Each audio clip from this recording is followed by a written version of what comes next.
નમસ્કાર, આપ જોઈ રહ્યા છો ઝી 24 કલાકનું ડિજિટલ પ્લેટફોર્મ વિન્ડી લાઈવ સાથે હું છું આપની સાથે દીક્ષિતા।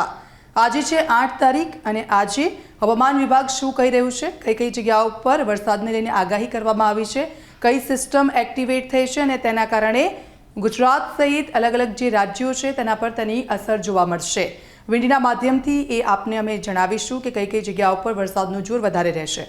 હવામાન વિભાગે આવનારા 5 દિવસ વરસાદને લઈને આગાહી કરી છે અને તેમાં સૌરાષ્ટ્ર અને કચ્છમાં ભારે વરસાદની આગાહી છે અને તે પ્રમાણે વાતાવરણ પણ જોવા મળી રહ્યું છે।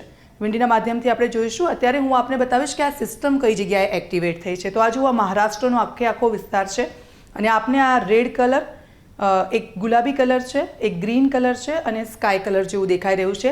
આખી સિસ્ટમ છે આટલા વિસ્તારને ઘમરોડી રહી છે, એટલે કે મહારાષ્ટ્ર છે, મુંબઈ છે, નાગપુર છે, આ તમામ જગ્યાઓ પર વરસાદને લઈને આગાહી છે। ભારે વરસાદ ત્યાં થઈ શકે છે। દરિયા કિનારાનો વિસ્તાર છે એટલે ત્યાં દરિયામાં કરંટ પણ જોવા મળી શકે છે। લોકોને દૂર રહેવાની પણ સલાહ આપવામાં આવી છે।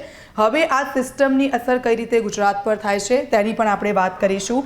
તો આજે આખી સિસ્ટમ છે એ સિસ્ટમ એક્ટિવેટ થઈ છે આ વિસ્તારમાં, મહારાષ્ટ્રના વિસ્તારમાં એક્ટિવેટ થઈ છે, પણ ધીરે ધીરે 4 કલાક બાદ આ સિસ્ટમ છે એ ખસીને અલગ અલગ વિસ્તારોમાં જઈ રહી છે। તો તેની અસર સીધી મુંબઈથી લઈને આ દક્ષિણ ગુજરાતનો આખો જે વિસ્તાર છે હું આપને બતાવીશ કે દક્ષિણ ગુજરાતનો જે આખો પટ્ટો છે ત્યાં પણ તેની અસર સૌથી વધારે થવાની છે। એટલે આ જે આખો વિસ્તાર છે દરિયા કિનારાનો, સુરત છે, વલસાડ છે, પાલઘર છે, મુંબઈ છે, આ વિસ્તારોમાં તેની વ્યાપક અસર જોવા મળશે। એટલે ભારે વરસાદ પવન સાથે ફૂંકાઈ શકે છે। હવામાન વિભાગ તરફથી પણ એ આગાહી કરવામાં આવી છે। સુરતના જે દરિયા કિનારે લોકો રહેતા હોય છે તે લોકોને દૂર રહેવાનું કહ્યું છે। સાથે સાથે જે માછીમારો છે તેમને હમણાં ત્યાં દરિયા કિનારાની અંદર ન જવા માટેની સૂચનાઓ આપી દેવામાં આવી છે। ત્યારબાદ આપણે અહીંયા આવીએ છીએ સૌરાષ્ટ્ર તરફ। ભાવનગર છે, ઉના છે, જામનગર છે, દ્વારકા છે, જામનગર, આ તમામ જે વિસ્તારો છે ત્યાં પણ વરસાદી માહોલ જોવા મળશે। ભારે વરસાદ થઈ શકે છે અહીંયા। અને ત્યાર પછી વાત કરીએ કે કચ્છની પણ વાત કરી છે કે કચ્છમાં શું સિચ્યુએશન રહેશે આ બધાની વચ્ચે। તો કચ્છનો આ જે કોસ્ટલ વિસ્તાર છે, આ બધો કોસ્ટલ એરિયા છે દરિયા કિનારાનો, તો ત્યાં ભારે વરસાદની શક્યતાઓ વ્યક્ત કરવામાં આવી છે। હવે વાત કરીશું કે જેમ દિવસ જાય છે તેમ વિન્ડીમાં શું એક્ટિવિટીઝ થઈ રહી છે। તો આપ જુઓ, અમદાવાદ 4 વાગ્યા પછી આ સિસ્ટમની જે આખી અસર છે એ અસર અહીંયા જોવા મળી રહી છે। આપ જુઓ, આ સિસ્ટમ આખી અહીંયા જે એક્ટિવેટ થઈ હતી અને થોડા સમય પહેલાં આખી સિસ્ટમ નાગપુર તરફ હતી, પરંતુ હવે એ સિસ્ટમ ધીરે ધીરે આગળ વધી રહી છે।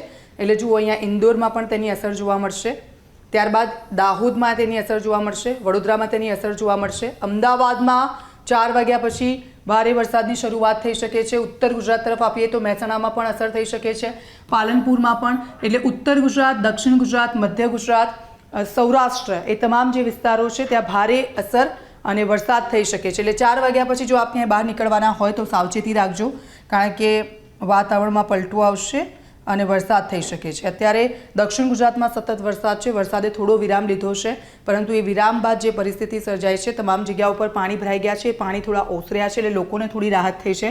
પરંતુ ફરી એકવાર એ રાઉન્ડ વરસાદનો શરૂ થવા જઈ રહ્યો છે અને જુઓ, પવનો ફૂંકાવાની શરૂઆતની સાથે વડોદરામાં વરસાદ છે, અહીંયા અમદાવાદમાં એક્ટિવિટી વરસાદને લઈને જોવા મળી રહી છે, અહીંયા જુઓ મહેસાણામાં ભારે વરસાદની આગાહી છે, દાહોદમાં વરસાદ વરસી શકે છે ભારે। બીજી તરફ આ તરફ આવીએ તો જામનગરમાં પણ પવનો ફૂંકાઈ રહ્યા છે, દ્વારકામાં પણ વાતાવરણ જોવા મળી રહ્યું છે। બપોર પછી મધ્ય ગુજરાતમાં તેની અસર જોવા મળશે અને ઉત્તર ગુજરાતમાં પણ તેની અસર જોવા મળશે। આ 6 વાગ્યા સુધીનું આપણે જોઈએ છે કે સાંજે શું થશે। ત્યારબાદ 7, 8 ને 10 વાગ્યા સુધીમાં આપ જુઓ સિચ્યુએશન શું બતાવે છે। થોડો લાઇટ વરસાદ અહીંયા બતાવી રહ્યા છે।